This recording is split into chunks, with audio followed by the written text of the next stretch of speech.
can beat them. What about the Dolphins this week? What do you think of that offensive performance? I'm a Mike McDaniel guy. I don't know if you know that about me. Go for it. So Mike McDaniel was my receiver coach in 2014. That was the year that I signed with Cleveland from Cincinnati. Yeah. I was a slot. I came in there. I think Josh Gordon got suspended, and it was like, hey, man, I know we brought you in for third downs, and, we paid you as such, but you're going to have to play the X, and you're going to be the 5'6" X receiver for us this year. We drafted Johnny Manziel, so you'll have that. And Mike McDaniel was the receiver coach. And I was like 28. I'm a student of the game, and I study, I watch film. I am very in it. Like, I had never heard anything to that point different about receiver play because I unturned every stone. Mike McDaniel flipped everything that I knew about offensive football and receiver play on its head that year. And he was like, I just need you to trust me, and you're going to have the best season you've ever had, and it's going to change how you think about football. And he hit every box. And so I've been preaching his praises. Give me an example. Ever since. What do you do? So Mike McDaniel, he has a very quirky personality. I don't know if you know that about him. I love him. Very, very quirky personality.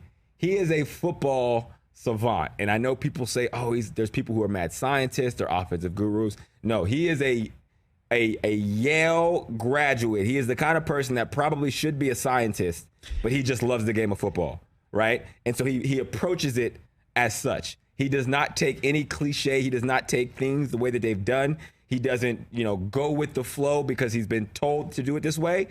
He gets a kick out of finding a different way, flipping what you think about football on its head, and then putting into practice to say, I told you there was a better way to do it. So what did he do? You got an example? Absolutely. So receiver. Position? I mean, even he would break it down. We spent an entire offseason only working on releases. And I might say, getting off the line of scrimmage, that's how you should be. No, there were 3 kind of releases that you ever did, and you never had to deviate. And his whole thinking was, if you did it this way, 3 releases, and I'll tell you which ones to do before the game, by week 6, nobody will try to press, bump, run you, and you'll have a free release the rest of the season. And we're like, what are you talking about? And it was like, cornerbacks only play 3 ways at DB and press coverage. They either shuffle slowly backwards, or they press you with their hands, and essentially that's actually 2 ways. So there's 2 releases. One was just he gave you the option to do your own thing. And it was like, if they do it this, you do this. And going into the game, he would tell you, hey, he plays it this way, this guy plays it that way. Here's the only release you're allowed to use today. And you would do that one release, and everybody would go. And even how he broke it down, he wouldn't show us film of like football releases. He would show us Allen Iverson film. Come on. And he would say a release, the reason why a basketball crossover is so effective, because they have to show you every part of their body moving in one direction before they cross over, right? There's no rush to it. And he would teach us, we'd be at practice, and we'd be doing crossovers. And so have you ever seen the clip of Stephon Diggs doing his release and he's faking like he has a basketball in a football game? That's where that comes from. And so he would break down basketball tape for us to show us how to implement it in a game. And it worked. I mean, we went like 8 straight games to start the season without one person getting jammed in bump and run. And so now you're saying this information and this style of breaking it all down has now been put onto the feet and in the minds and in the hearts of Tyreek Hill and Jalen Waddle. Absolutely. And that's not just them. He's now done running backs, quarterbacks.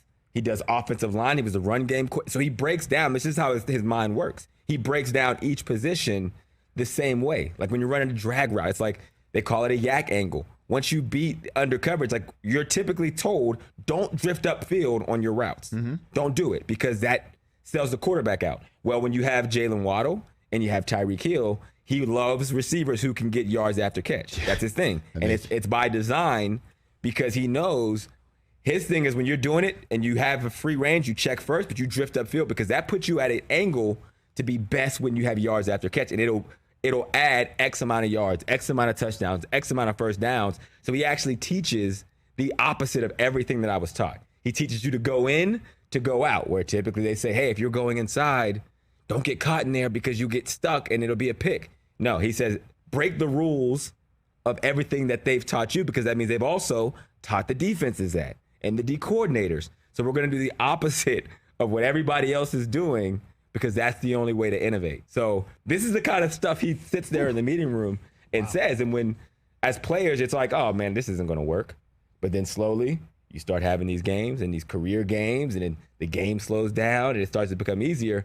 That's why you have players that have played for him swear by him. So you, Andrew Hawkins, are watching the fourth quarter against the Ravens. You're nodding your head. Yep.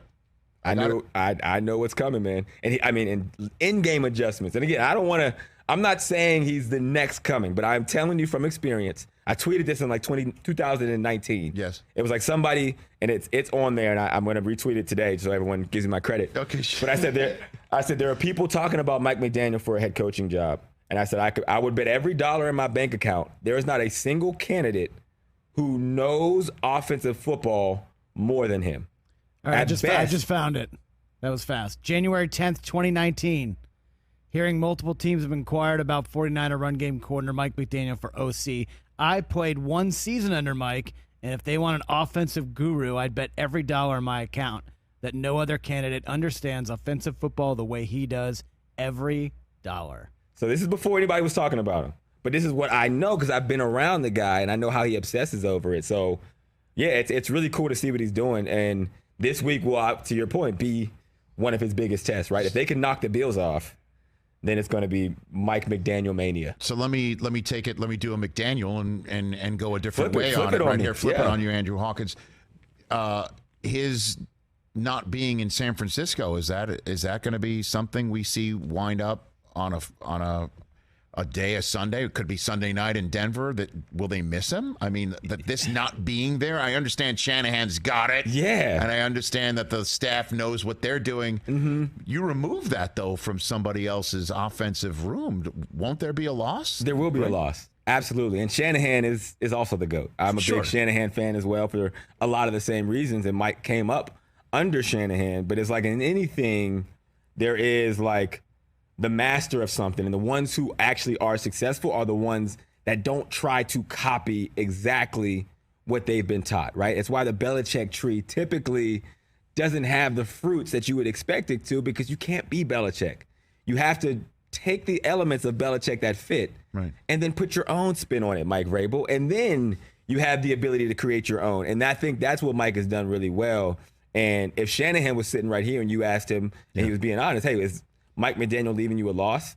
He would absolutely say yes. There's a major loss there that Shanahan is a good coach. He'll figure it out, right? But absolutely, it'll poke its head at some point. How about that? And so this was the Mike McDaniel unshowered Mike McDaniel years? Did you hear that soundbite from him? Yeah, this is the Mike. He said that he used to go till Wednesday. Yeah. No, as that's an assistant without showering. No, were you around him as an unshowered? Oh, yeah. You can confirm. I can confirm. Wow. He's all ball all the time. With sight or with the with olfactory? Smell, with the old, with the old sense. Yep. Yeah. Okay, but it's time.